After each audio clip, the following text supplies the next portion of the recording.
보실 성경 말씀 요한복음 4장 24절입니다. 하나님은 영이시니 예배하는 자가 영과 진리로 예배할지니라. 아멘. 우리가 구원의 확신을 갖기 위해서 예배를 잘 드려야 돼요. 그 예배 시간에 잘 참여하는 것은 자기 구원에 대한 몸으로 보이는, 시간으로 보이는, 뭐 감사한다 하면 헌금으로 보이는, 찬송으로 보이는, 몸과 양심의 그 하나로 표현되어지는 내용이에요. 그러니까 구원의 확신은요, 예배에 자기가 얼마나 충실하냐, 그걸 반성하면 된다. 그런 뜻이에요. 그래서 예배는 속죄함을 받은 사람이 하나님께 감사하고, 또 하나님의 영광을 찬송하고, 그런 겁니다. 구약시대에는 예배라고 할 수 있는 우리의 이 예배가 제물을 드리는 일이었어요. 제사죠. 제사 드릴 때에 아무 양이나 소나 갖고 와가지고 뭐 잡아줬어, 이렇게 해주세요, 이게 아니고, 제주가 되는, 제물을 드리게 되는 사람이 철저히 마음으로 죄를 깨닫고 또는 마음으로 감사할 일을 생각하고 내 마음 자체가 먼저 하나님께 드려져야 했었습니다. 그것이 안 되면 하나님께서 안 받으신다라고 되어 있어요. 그러니까 신약에는 오죽하겠어요? 신약에 우리의 마음으로 말씀 가운데서 예배하고, 물론 예물을 드리고 합니다만, 이런 예배는 우리 신앙생활에서 자기 구원의 확신과 상당히 관련이 있어요. 예배하는 태도가 문제가 있다. 예배할 때 태도가 이상하다. 구원이 이상한 거예요. 영혼 자체가 이상한 거예요. 제 말에 딱 맞는 말입니다. 예배 드리는 태도와 예배 드리는 중심과 예배적 삶을 살아가는 그거하고 신앙하고 그대로 이퀄이 돼요. 먼저 공적인 이 예배에 대해서 생각을 해야 되는데, 구약에는 토요일 안식일에 제사를 드렸습니다.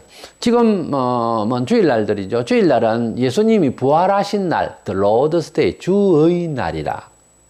이 날의 주인이 됐네. 속격으로 주의 날, The Lord's Day.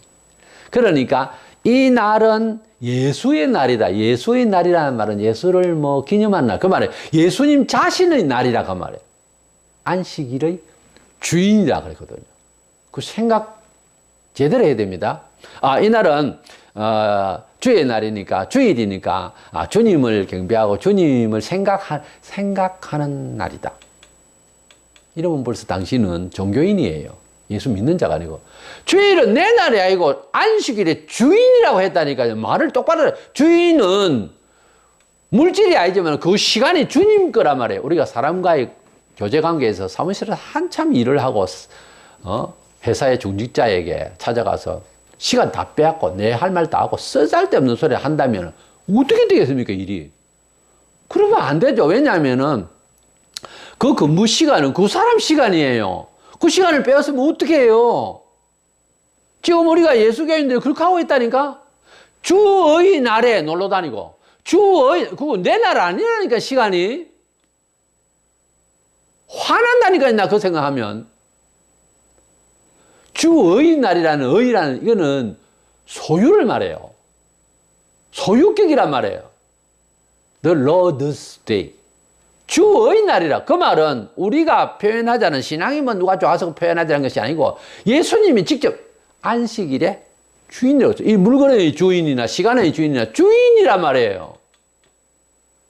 똑바로 하세요. 주일은 내 날이 아닙니다. 내 살고자 하는 날. 주님이 기뻐하실까? 그걸 생각해 보세요. 그러고 사는 겁니다. 영화 보러 다니고 여행 가고, 해도 막히기 전에 목사가 가방 싸들고 외국 여행 간다고. 정신 나간 놈들이지 그게. 내가 소속했던 노회에 주일에 가방 들고 싸들고 돌아다니면 여행 간다고 간 사람들이 있었어요. 그게 총회에 문제가 돼가 다른 노회에서도 그 문제가 상정이 됐더만. 그래놓고 교회에 가가지고 주의 날에 대해서 어떻게 설명할 건데요? 이건 총체적으로 타락이에요. 목사가 주일날 두렵습니다. 옛날에 어떤 목사님은 토요일날 수영 깎다가 밥만 깎고 요만큼 해가지고 나와서 설교했다 하지 않습니까? 많이 웃었겠죠, 교인들이. 실화예요. 주일이 제가 땡 하는 바람에 그냥 그만뒀다는 거예요. 그렇게까지 할 것은 아니지 않느냐라고 말하겠죠. 그런 사람이라야 다른 일에도 철저하게 돼 있어요. 적어도 교회 지도자가 주일날 해구멍도 막히기 전에 발 뻗고 누워 자는 것도 못합니다. 본시. 그게 말이 되는 이야기입니까? 여행 간다고 하는 게. 교인들이 주일 예배, 그것도 오전만 마치고 영화보러 다니고. 그래가지고 무슨 은혜를 받습니까? 그래가지고 새로운 영감과 지혜와 은총을 언제 받아요? 뭔 일로 은총을 받을 수 있어요? 할 거 다 하고 놀고 다 놀고 종교 받을 거 다 받고 언제 복을 받아요? 하나님으로부터? 우리가 주일의 날에 예배하게 된 것은 구약의 모든 내용들이 예수에게 집중해서 거기에 사이클을 맞춰서 예언서예요. 구약은 말하자면. 예수님이 메시아로 왔단 말이에요. 이제 예수님을 믿으면 하나님을 믿는 그거거든요. 그래서 예수님이 토요일 날 제사 드리고 하는 것에 처음 참여해서, 왜냐하면 우리를 대신해서 율법을 다 지키신 분이에요. 그리고 예수님이 십자가에 돌아가시고 사흘 만에 토요일 날 돌아가시고, 금요일 날 돌아가시고 2박 3일 주일에 부활을 하셨어요. 새벽에. 그래서 엄격히 말하면 주일 새벽부터 시작해서 밤까지 우리 날이 아닙니다. 주님의 날이에요. 그래서 이것은 소유가 다르다 이 말이에요. 날짜가. 그래서 사도들은 빨리 예배일을 바꾸게 되죠. 그래서 사도 요한이 요한계시록 이 책을 받을 때에도 계시를 받을 때에도 주일이었어요. 그는 예수 전하다가 노년입니다만 그는 밤모섬이라는 데서 기양 보내졌고 거기에서 고생하며 있을 때에 주일날 묵상하며 하나님 앞에 기도할 때 주님이 나타나서 이 계시를 이제 받게 된 거예요. 계시록 1장 10절에 보면 주의 날에 내가 성령에 감동되어 내 뒤에서 나는 나팔 소리 같은 큰 음성을 들으니, 그래서 주일에 한 말을 이제 다르게 보면 그가 예배 중에 그 말이에요. 주일날 혼자 묵상하며 아마 나름 기도하고 예배하고 했을 거예요.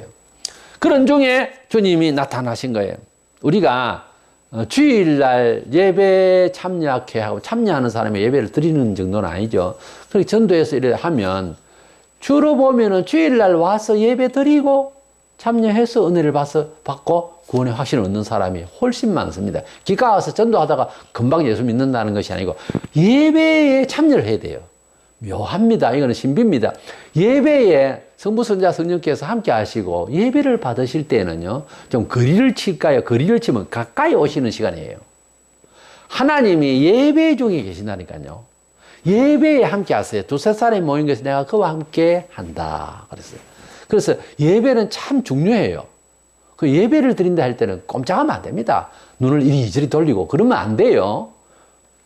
그래서 예배를 참석해서 은혜를 받는 경우가 훨씬 많아요. 집회에서도 은혜를 받지만은, 집회는 좀 더 알아듣기 쉽게 하고 울고 웃고 뭐 하는 경우가 있습니다만, 예배는 좀 덜 하죠. 예배에도 그런 사람이 있더라마는, 예배는 하나님 말씀을 겸손히, 정중히 듣는 시간인데, 이상하게 그 몸에 체질이 안 맞는 사람이지만은 처음 왔는데, 예배를 그렇게 엄중히 드리고 나는데 사람이 달라지는 경우가 있어요. 예배를 잘 드리도록 처음부터 아예 너무너무 귀한 겁니다. 천마디보다 나아요. 그래서 예배가 참 귀한 시간이라는 거 꼭 아시고 예배에 참여하도록 해야 됩니다.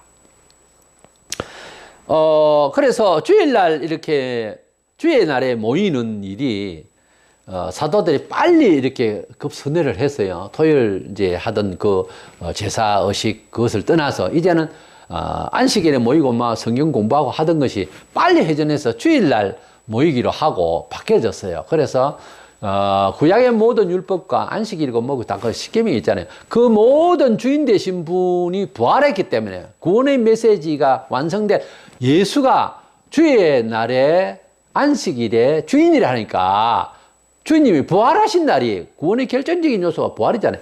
부활하신 날이 더 기쁘니까 이것이 주님이 부활한 날이라는 뜻입니다. 주의 날이란 말이. 그러니까 이 날에 예배하는 것이 옳죠. 자연스러움이죠. 그래서 계명을 없이 하는 건 아니거든요. 그래도 토요일 날 안식일 교회는 토요일 날 해야 된다. 그럼 니하고 내하고 인원하자. 목요일 좀 할까? 칼빈이 그랬단 말이 있어요. 날짜를 가지고 너무 따지지는 말고요. 뭐 토요일을 꼭 해야 된다. 그게 율법주의예요. 토요일이 안식일이었으니까. 그러니까 그런 게 아니고 주님이 부활하신 날이 더 중요하니까 더 중요한 날로 가는 거지요. 그게 무슨 그래야 구원받고 안 받고도 없어요. 원래는. 사도행전 2장 46절 날마다 마음을 같이하여 성전에 모이기를 힘쓰고 집에서 떡을 떼며 기쁨과 순전한 마음으로 음식을 먹고 구원의 확신을 위해서는 예배에 잘 참석하고 자주 교회에 모이는 게 참 중요해요. 히브리 10장 25절에 모이기를 피하는 어떤 사람들의 습관과 같이 하지 말고 오직 권하의 그날이 가까움을 볼수록 더욱 그리하자. 이게 예배에 좀 빠지면 달콤해요. 재미있고 어딜 놀러 다니고 이상하지요 정신이. 예배도 가고 어느 날은 빼먹고 놀고 그게 재밌다는 생각이 귀신 생각이에요. 사람이 그렇게 생각한다는 자체가 이중으로 그게 좋은 것이 아니라는 거죠. 혼란스럽지. 예배 자꾸 빠지면 나중에 결국은 1년에 한두 번 간다는 식이에요. 그러다 천당 가겠다? 글쎄요. 목사로서는 적어도 양심껏 말할 수 있는 것은 불안합니다. 거의 불가능해요. 왜? 원리가 안 그렇거든요, 믿으면은. 그리고 믿는다 하기에는 너무도. 그래서 예배를 이렇게 잘 드리고, 예배를 드리기 위해서 공교회에 모이고 하는 이것이 생활에 아예 습관이 되고, 나의 패턴이 돼야 됩니다. 너무 그거 티나게, 그럼 티 안 나게 지옥 가던가요. 우리가 예수 믿으면 전폭적으로 삶 자체가 패턴이 교회 중심이 돼야 되는 거예요. 그래서 교회에서 그냥 살고 싶을 정도로 집은 잠깐 갔다 오는 거고 회사도 잠깐 갔다 오는 거고 집보다 교회가 돼야 돼요. 그래서 집에서 좋은 거 있으면 교회 가져오고 싶고 그래요? 다 떨어진 의자나 가져오려고 그러고 태풍에 떨어진 사과나 지고 와서 목사님 드세요 하고 이랬다 하잖아요. 더럽고 떨어지고 쓸모없는 거는 교회당 갖다 놓는다? 정신이 썩어문 거예요. 제일 좋은 아들, 인물 좋은 아들, 머리 좋은 아들은 목사 만들어야 된다. 이래 돼야 됩니다. 저거는 말도 안 듣고 천은 머리도 나쁘고 신학교나 보내야 되겠네. 이래 말하는 목사가 있었어요. 내보다 연배라서 가만두었지. 발이 잠시 올라가려 하더라. 버스 타고 가면서 어디 노예 이렇게 같이 가다가 들고 차버리려고 하다가 어떻게 그렇게 말을 할 수 있습니까?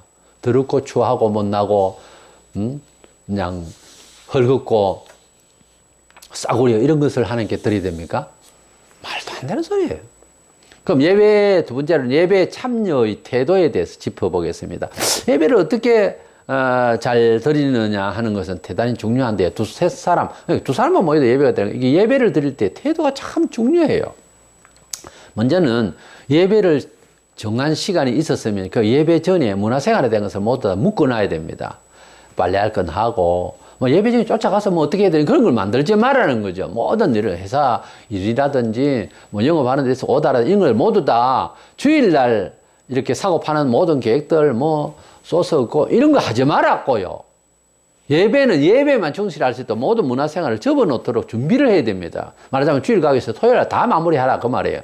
월요일날 할 일은 월요일날 하는 거고 그 다음에 몸가짐을 단정해야 됩니다. 치장을 아주 멋지게 하고 비싼 척하고 이쁜 척하고 냄새 향수 팍팍 뿌리고 그러지 말고 예배는 단정할 정도입니다. 그리고 모든 사람이 같이 오기 때문에 어느 정도껏 하세요. 깔끔하고 반듯하게 하되 옷을 비싼 거 입어라 그 말이 아닙니다. 예배 시간에 핸드폰 꺼야 됩니다. 당연하죠. 그리고 미리 예배당에 와서 예배 전에 15분 내지 20분 전이라도 최소한 와서 성경과 찬송 그날에 있을 주보가 나오고 주보가 없으면 미리 준비해서 그래서 이제 찾아놔야 됩니다. 그것이 예배 드리는 사람으로서 약간의 준비 과정이에요. 그리고 예배 시작 전이나 후에도 마찬가지로 사적인 사담을 특별히 예배 전에 와가지고 사담을 나누지 마세요. 쓸데없는 이야기 정치 이야기 무슨 경제 이야기 이웃 이야기 집구석 이야기 하지 마세요. 주일날 오면 조용히 하나님께 기도하고 찬송하고 더 기도 많이 하는 그동안 기도 더 많이 못 했으면 더더구나 좀 일찍 와서 주일날 많은 30분 전이라도 1시간 전에 와서 기도하고 준비해야 됩니다. 예배를 필요한 외에도 쓸데없는 소리 사담은 나누지 마세요. 주일날 특별히 예배 그리고 어떤 때도 예배를 드린 직후에는 사담을 나누지 말고 자관 복음적인 말, 선교적인 이야기, 교회 어떤 공적인 좋은 일들, 복음적 내용된 이야기만 하고 다른 이야기를 하고 싶어도 교회 밖에 나가서 예배 밖에 나가서 그 장소를 떠나서 사담에 문제가 없을 때는 그렇게 하는 것이지. 교회 중에 예배 전으로 떠들지 마세요. 세속 이야기를 가지고. 은행 안 됩니다. 그리고 고개를 들어서 예배 드릴 때는 메시지를 전파하는 사람과 시선을 집중해야 돼요. 설교하는 사람도 뭐 딴 데 보고 이것도 안 되고 시선을 집중해야 되는 거예요. 청중도 고개를 반듯하게 들고 봐야 되는 거예요. 다른 데 보고 이야기, 쓰는 사람 쓰고, 이건 아니에요. 가령 어른이 이야기를 하는데 애들 딴 데 보고, 말하세요. 좀 틱틱 받으면, 그게 사람 색입니까? 지금 말하는 사람이 어떤 대상이든지 나의 아래라도 들어주는 태도가 필요하잖아요. 사람이 1차적으로 교양이잖아요. 근데 하나님의 음성을 대변한다는데 젠장 거기서 딴 데 보고 눈 휙휙 돌리고 되는 겁니까 그게? 다리 꼬았다가 패했다가 흔들었다가 어디 끈질다가 머리 단정하고 별짓을 다 하고 앉아가지고 그거 아니에요. 그러면 뭐가 좀 흩어져 있어도 가만히 있으세요. 그리고 설교는 메모하지 않는 걸로 원칙을 합니다. 설교 들으면서 뭐 설교에는 감동을 받아서 가슴에 다 심으면 됩니다. 메모한 그거요. 나가면서 다 잊어버립니다. 그거 안 써집니다. 사용 안 돼요. 메모 그거 너무 좋아하지 마세요. 요즘은 뭐 교회마다 주보가 있으니까 대략이 나오잖아요. 요약이. 그 메모 그거 하는 사람 치고 제대로 뭐 메모하지 말고 예배는 하나님 말씀을 귀로 듣고 마음으로 듣는 거예요. 메모로 글을 남기는 게 아니고 하나님 복음은요 가슴으로 듣는 겁니다. 사람이 가슴으로 듣는 게 있고요 귀로 듣는 이야기가 있어요. 귀담아 들으라 그러면 하는데 귀담아 듣는 걸 넘어서서 가슴으로 들어야 돼요. 뭐 메모로 해서 들어요.